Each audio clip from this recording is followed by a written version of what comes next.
Muy buenos días, señor Simon. En primer lugar, quisiera agradecerle en nombre de todo el equipo de Energía y Geoestrategia su amabilidad por habernos recibido en la Agencia Internacional de la Energía para esta entrevista. Si le parece, ya comenzamos con las cuestiones. La primera, una de tipo general. Este año, digamos, con la publicación del IPCC report sobre el calentamiento climático de 1, grados centígrados, algunos países han hecho más estricto sus objetivos de política climática, de descarbonización, entre otros, por ejemplo, España o la Unión Europea, poniendo como objetivo una meta rígida de emisiones netas cero en 2050. Teniendo en cuenta que Europa solo representa el 10% de emisiones, el interrogante es ¿qué ocurrirá con los otros grandes emisores de CO2, China, India y Estados Unidos, si finalmente este objetivo tan rígido de emisiones netas cero en 2050 se convierte en un objetivo global en el Acuerdo de París? ¿Usted cree que supone un aumento importante de los desafíos que tanto en el terreno geopolítico como económico como tecnológico tendrán que abordar todo este conjunto de países? Muy bien. Primero de todo, muchas gracias por estar con nosotros aquí en la agencia esta tarde. Un gran gusto.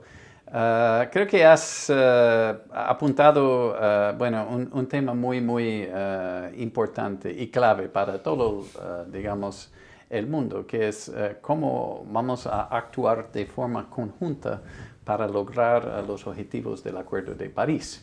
Y la agencia ha hecho, muchos seguimientos de cuáles sería necesario. Y tenemos específicamente un escenario en nuestro World Energy Outlook de ahora a 2040, de los pasos más importantes. Y yo destacaría dos realmente. Uno es llegar a un pico muy temprano en las emisiones totales. En los próximos 2-3 años tenemos que lograr un año en que hay un alza mayor. Y después hay que tener un descenso muy rápido de ahora a 2040, en que las emisiones básicamente tienen que dividir en la mitad. Y actualmente la conciencia política mundial para hacer ese pico a corto plazo y tomar medidas para una bajada no existen. Entonces, realmente lo que hacemos la agencia es llamar la atención de la urgencia de tomar acción, especialmente en dos áreas claves. Uno es la eficiencia energética, porque hay mucho campo para actuación en esa área que no se ha tomado. Y el segundo es en la promoción de energías renovables, porque según nuestros cálculos, la eficiencia y los renovables conjuntamente van a contribuir unos 80% de las bajadas de emisiones importantes. Entonces, realmente Europa ya tiene ambiciones bastante grandes, pero es muy importante que los otros países también acompañan a Europa en ese cambio bastante dramático en sus políticas actuales. El gran éxito que se ha obtenido en la última época en la reducción del coste de generación eléctrica con eólica y solar fotovoltaica ha creado unas ciertas expectativas incluso de que la política de descarbonización podía ser un proceso prácticamente free lunch, algo que, si tenemos en cuenta, por decirlo así, la primera parte de este proceso, es decir, la descarbonización del sector eléctrico y la electrificación de una parte importante de la flota de vehículos ligeros, parece razonable. Ahora, viendo su tracking de tecnologías para una energía limpia, donde solo 4 de 34 tecnologías examinadas se pueden considerar maduras para ser compatibles con su escenario de Sustainable Development. Cabe preguntarse si, una vez alcanzado ese avance de descarbonización en el sector eléctrico y de la electrificación de una parte del transporte, va a ser igual de fácil o va a ser más complicado abordar la descarbonización en la industria, en el transporte pesado, en aviación, en los buques, si esto realmente no va a exigir nuevos esfuerzos tecnológicos para los cuales, según la agencia dice, todavía hay tecnologías que no se pueden considerar maduras y que, por lo tanto, además, que puede incluso resultar más caro de lo que puede resultar esta primera fase de descarbonización. Muy interesante la pregunta. Primero de todo, creo que hay que notar que la descarbonización del sector eléctrico no va a ser tan fácil. Porque a pesar de que los costos han bajado en una forma muy importante para el eólico y el solar, cuando los porcentajes de esos renovables, digamos, intermitentes crecen, se necesitan otras inversiones en flexibilidad para asegurar que hay, digamos, una red confiable de electricidad. Y esas inversiones van a ser bastante grandes y la gente se ha notado y tienen que venir, el mercado tiene que exigir esas inversiones. Entonces, las inversiones en flexibilidad, en redes más grandes, también en almacenamiento, muy importante, en flexible demanda para que los picos no son tan altos.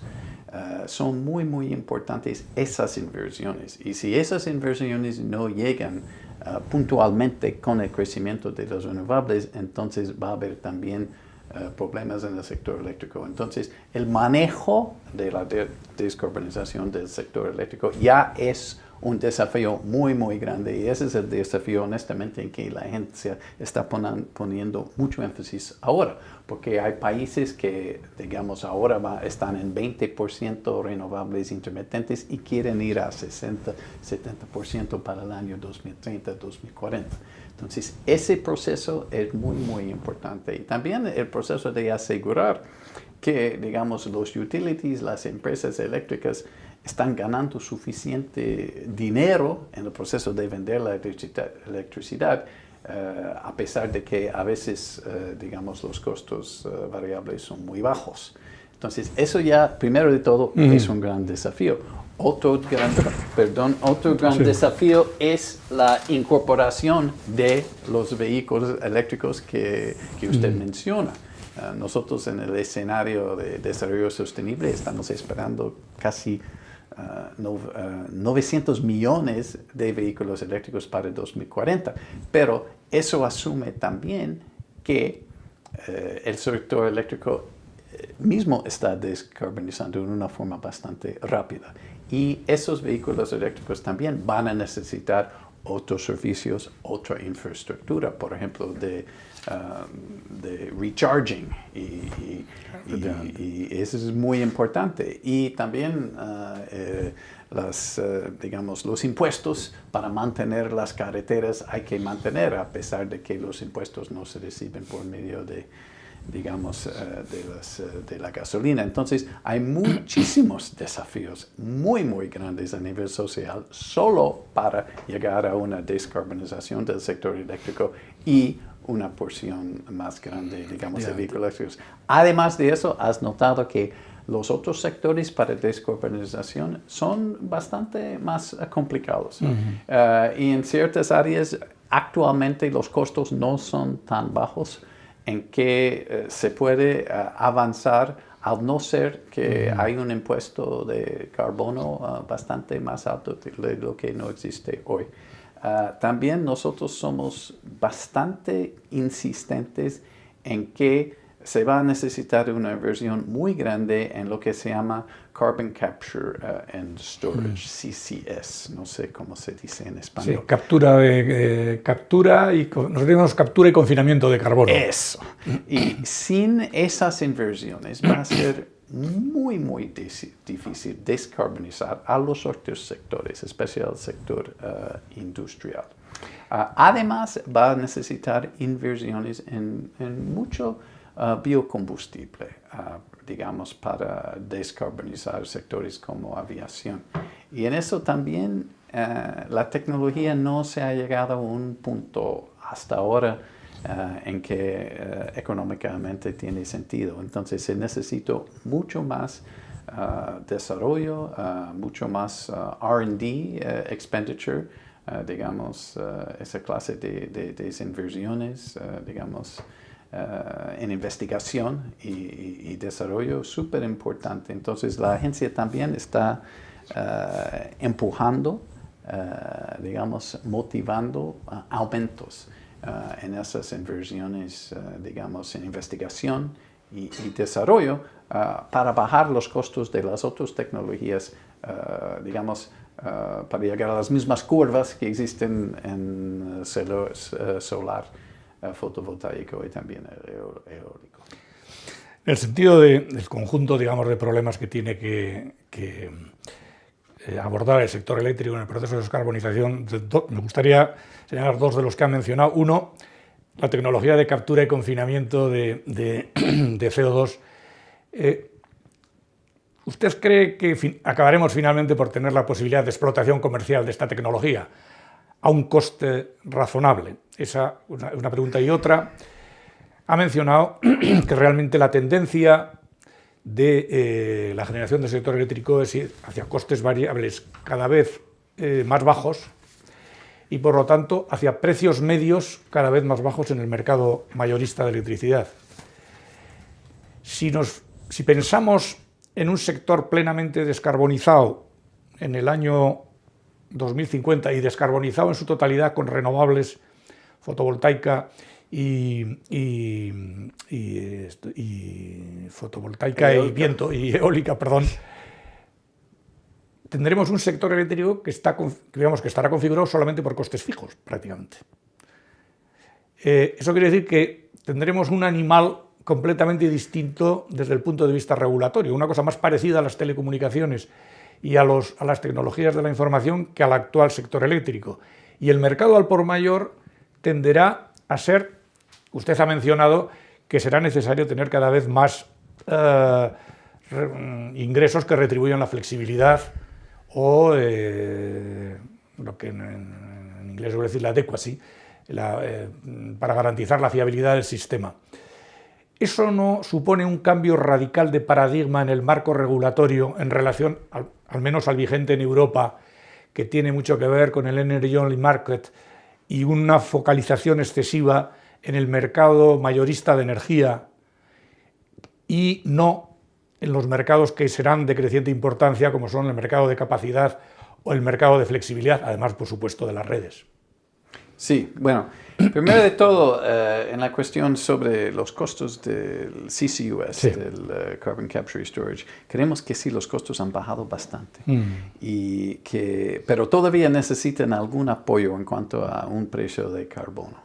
Pero creemos que básicamente un precio de unos $50 por tonelada, que hay muchos proyectos que ahora están mucho más viables que hace 4 o 5 años, porque los costos han bajado bastante. Y al mismo tiempo hay países y hay la Unión Europea, por ejemplo, hay países como Suecia, donde se está acelerando también el aumento del precio de carbono. También regiones, estados en Estados Unidos, Canadá.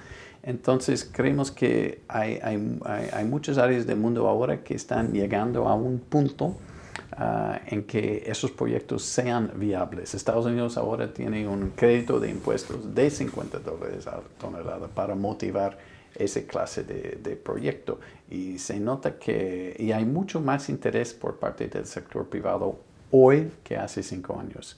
Nosotros tuvimos un cumbre hace un año y muchas empresas grandes de varios sectores del mundo participaron, porque ellos reconocen también que es muy, muy importante que esta tecnología sea viable, digamos, para que ellos puedan contribuir a la bajada de emisiones. Entonces, en eso hemos puesto mucho énfasis. La otra pregunta sobre la viabilidad, digamos, el marco regulatorio digamos, de las empresas eléctricas, ese es un tema muy importante. Y bueno, nosotros hicimos un enfoque especial sobre electricidad en el World Energy Outlook 2018 y hemos encontrado que por primera vez, digamos, lo que recibieron por ventas de las empresas eléctricas cubrieron solo unos 60% de los gastos. Entonces hay un déficit ahí en lo que se está cobrando. Entonces, claro que se va a tener que mirar otros modelos, cubrir en una forma por la flexibilidad, cubrir por capacidad, como dijo, encontrar otra forma de apoyar para que, digamos, esas, digamos, inversiones en renovables sean factibles.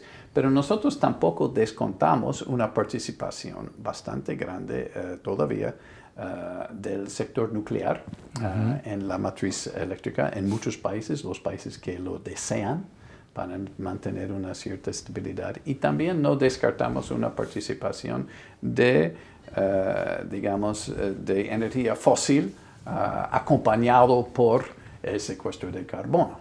Entonces, no es necesariamente que la matriz en todos los países va a ser 100% renovables, digamos, intermitentes. También hay la hidroelectricidad que va a ser muy importante y también la biomasa. Entonces, no necesariamente estamos hablando de 100% eólico y fotovoltaico. Hay otra tecnología en que, por ejemplo, en que España ha sido un gran promotor, que es el Concentrating Solar Power, que hasta ahora los costos no han bajado tan rápidamente, pero se nota que en países están bajando más rápido ahora, en países como en Chile, en el norte de África, en Marruecos, en Arabia Saudita. Entonces, y esa es una tecnología también que, digamos, que provee electricidad más 24/7. Entonces, puede ser que las mezclas son diferentes en diferentes países y que eso afecta también la necesidad de proveer ese apoyo. Sí, precisamente en el último plan integrado de energía y clima de España, la energía solar térmica que menciona se propone como oferente de flexibilidad, con la que utiliza sales fundidas de... Exactamente. Pero ya que ha mencionado la utilización en algunos países de la energía nuclear, en los huevos, en diferentes huevos, han analizado el enorme programa nuclear de China en los próximos años,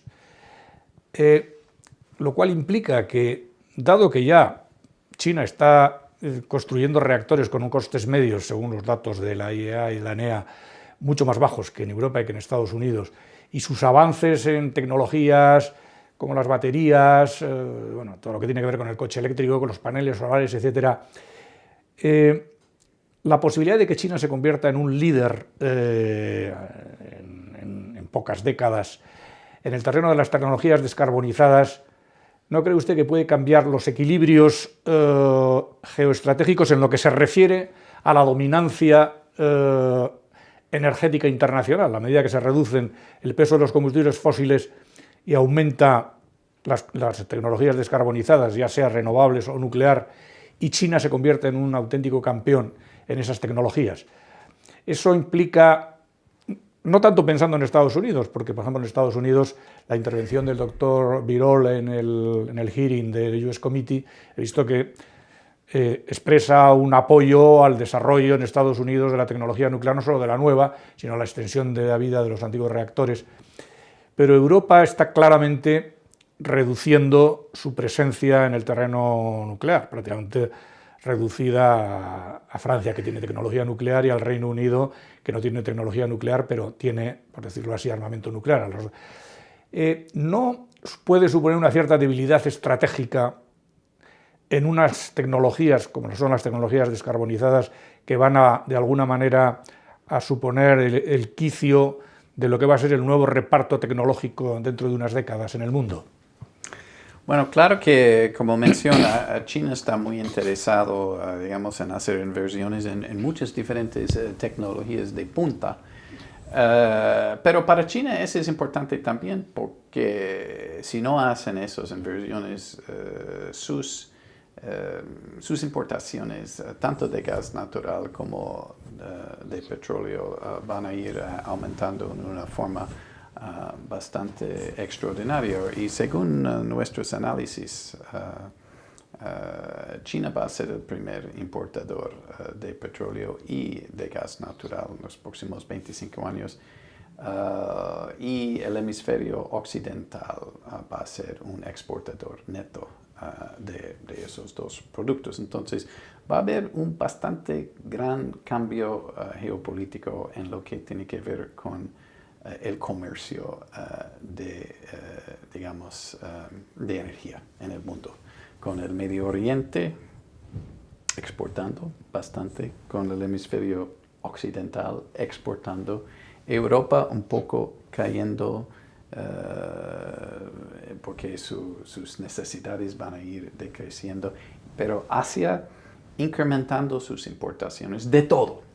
Entonces sí, China va a tratar de explotar más vehículos eléctricos porque no quiere importar tanto, pero va a seguir un gran importador y va a querer desarrollar varias tecnologías eléctricas para un poco para mejorar su seguridad energética, porque en ausencia de eso va a tener, digamos, muchos desafíos a su seguridad energética y entonces sí, va a estar invirtiendo en esas tecnologías. Yo no estoy tan convencido que China necesariamente va a liderar todas esas tecnologías y mi impresión es que lo están haciendo más por razones domésticos, porque tiene todavía, a pesar de que en nuestros cálculos China solo va a incrementar más o menos en 1% por año su energía total, pero como ya el base es tan grande y todavía está desarrollando y la producción interna, por ejemplo, de petróleo no va a aumentar, va a tener muchas necesidades. Entonces, en el área nuclear no estamos tan seguros que van a exportar mucho, pero eso va a contribuir algo del crecimiento eléctrico. Y también en vehículos eléctricos eso va a haber competencia. Europa está compitiendo, Estados está compitiendo, China está compitiendo, Corea, Japón. Entonces va a haber una competición internacional y probablemente el mercado va a ser, yo no sé, distribuido entre varios países, pero es una competencia muy válida. Y es importante que los chinos ayuden a bajar los costos, que también los americanos y los europeos todos tienen que bajar los costos mucho más. Hemos notado, por ejemplo, en el mercado eléctrico, que hoy en día, cuando hay países que cortan los subsidios, que las ventas bajan inmediatamente. Y eso indica que los precios todavía no son suficientemente atractivos para que esas tecnologías, digamos, pueden sobrevivir sin apoyos. Y claro que esos subsidios no pueden continuar indefinidamente. Entonces, hay que cortar esos costos de baterías, de otras tecnologías más rápidas, y China puede ayudar en eso, pero los otros países también tienen que ser competitivos para bajar los costos. Cambiando de sector, hablando de gas natural, Europa, en lo que se refiere al gas natural, se va a encontrar en los próximos años con una serie de cambios por origen geográfico de sus suministros, las formas contractuales. ampliación de los mecanismos de mercado a través de la creación de hubs, etcétera, etcétera. Pero hay una cuestión que puede ser, digamos, o que es un factor de riesgo importante. Ustedes en el último informe señalan que Rusia seguirá suponiendo a medio plazo un porcentaje de cerca del 30% de la demanda total europea. Eso supone un riesgo excesivo o, digamos, un equilibrio correcto entre eficiencia y seguridad en lo que se refiere a los suministros europeos, o convendría que Europa apostase más claramente, rehusando, por decirlo así, a lo que es su natural suministrador en términos de coste, que sería el gas ruso, por suministros, aunque fuesen más caros, de gas natural licuado proveniente, por ejemplo, de Estados Unidos, de Qatar o de otros países. Primero de todo, yo creo que es muy importante reconocer que, por lo menos por los escenarios de la agencia, que el mercado global para gas natural va a crecer mucho en los próximos 25 años, básicamente más de 1.5% al año. Y también el gas que se comercializa entre países va a ser un aumento bastante grande, y casi todo ese aumento va a ser gas natural licuado. Entonces, el número de países que va a ser productores de gas natural licuificado va a aumentar bastante. La capacidad de esos para exportar va a ser mucho más grande, y también el número de países que van a ser importadores. Y casi todo el aumento de ese comercio mundialmente de gas va a ser, el 90% va a ser en gas natural licuado. Entonces, para Europa, sí, según nuestros cálculos, va a seguir siendo un importador bastante grande, y va a recibir posiblemente 30% de Rusia. Pero Europa puede estar en una posición de mucho más flexibilidad en cuanto a escoger de dónde recibir ese gas, porque se está incrementando el número de terminales para importar gas natural licuado.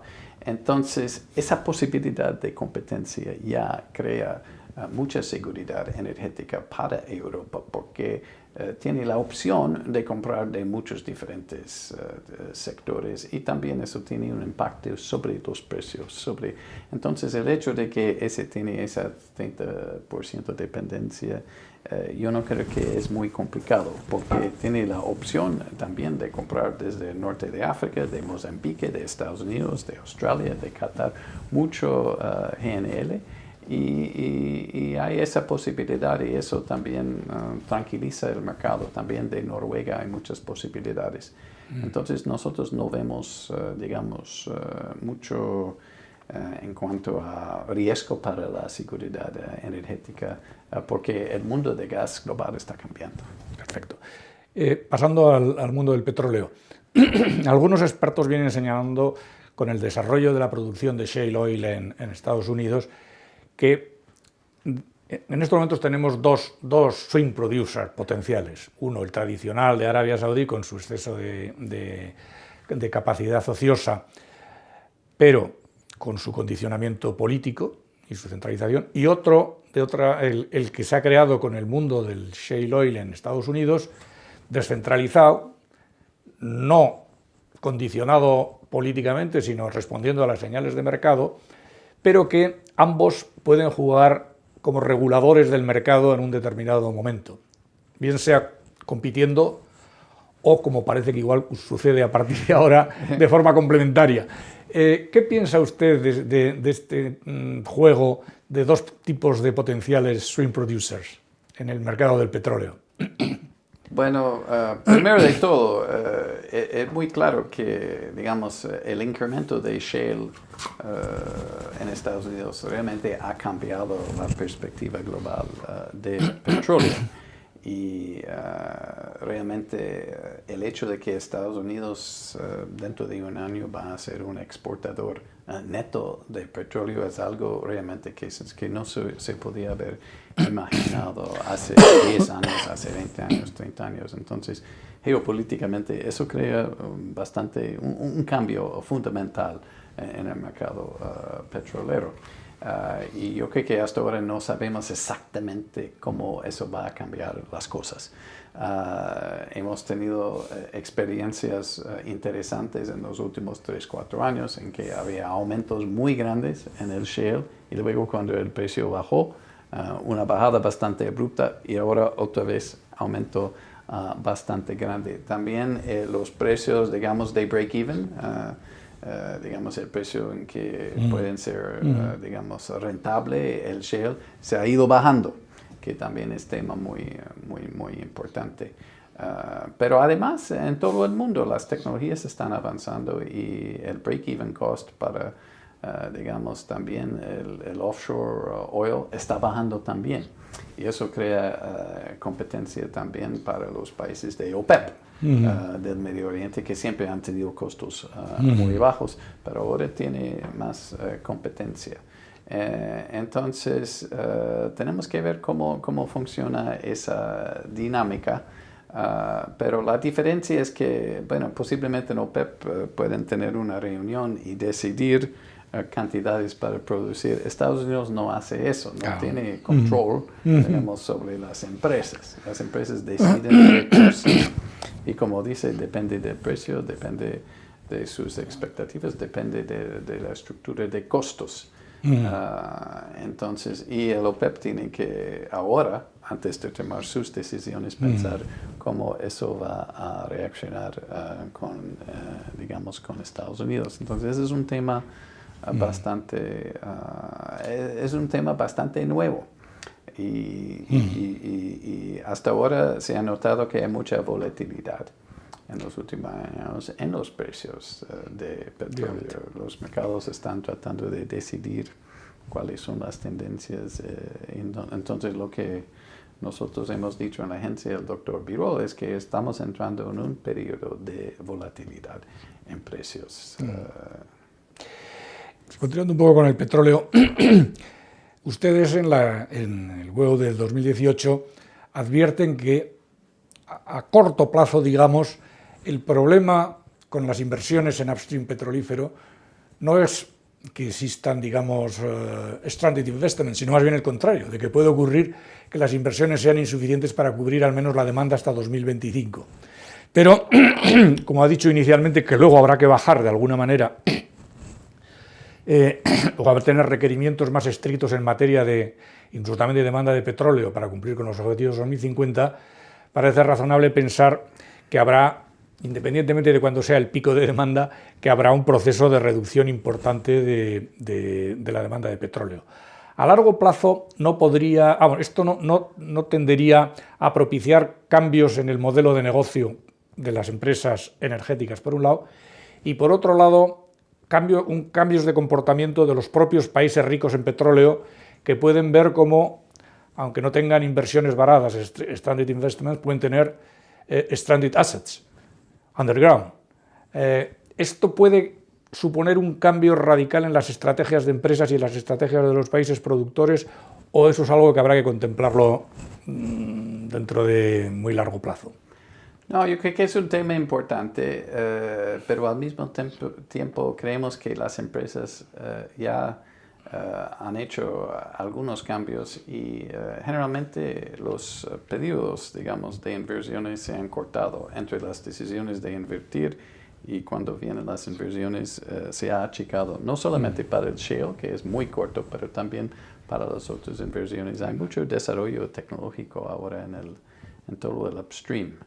Entonces, los riesgos ahora, digamos, para los stranded assets no nos parecen exagerados. Hay que, obviamente, las empresas tienen que ser muy vigilantes en esto, pero hasta ahora no vemos un riesgo muy grande, pero es un tema que hay que seguir monitoreando. La última pregunta, ya no le quiero cansar más.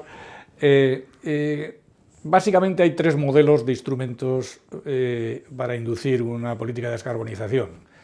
El sistema de cap and trade, el vigente en Europa, el sistema de imposición de un impuesto sobre las emisiones de CO2, que es lo que han sugerido todo el grupo este de nobles americanos, antiguos presidentes de la Fed, etcétera, y mecanismos de command and control sobre el cumplimiento de determinados estándares operativos y tecnológicos. ¿Cuál le parece a usted que puede ser el mecanismo o una combinación de los tres más adaptado a un sistema de política eficiente de mitigación climática y también para facilitar la cooperación entre países en materia de mitigación? Porque en las negociaciones del Acuerdo de París se ha visto que es bastante difícil llegar a un acuerdo sobre cómo articular los mecanismos de mitigación existentes en cada país o en cada región. Claro, claro.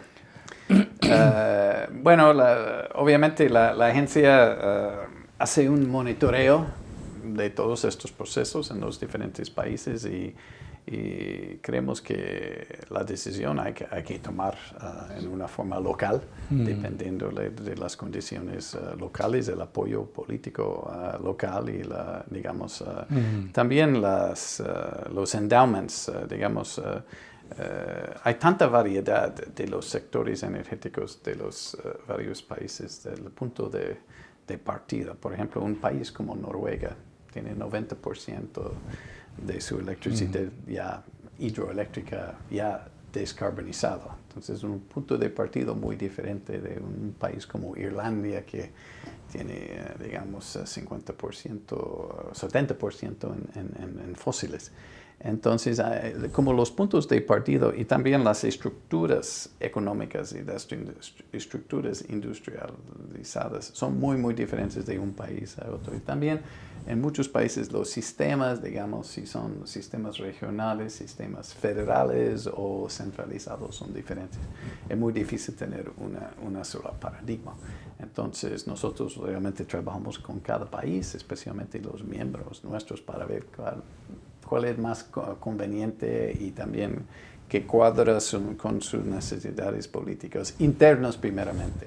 Y luego hay que pensar en la coordinación internacional, pero muchos Europa está muy avanzado porque ya lleva 15 años con el sistema de exchange ETS, pero también se está mejorando ese sistema, haciendo cambios muy importantes estructurales. Pero aún en los países de Europa hay muchas emisiones que no son partes del sistema ETS, en que cada país tiene que diseñar su propia estrategia.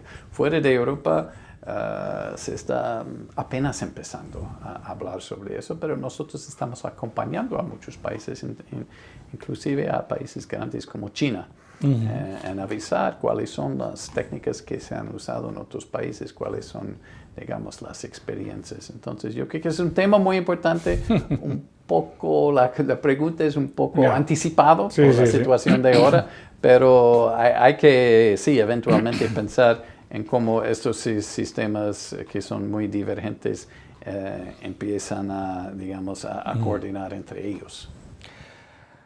Muy bien, señor Simon. Muchísimas gracias por su amabilidad.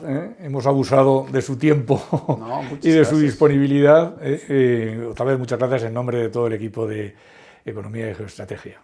Gracias.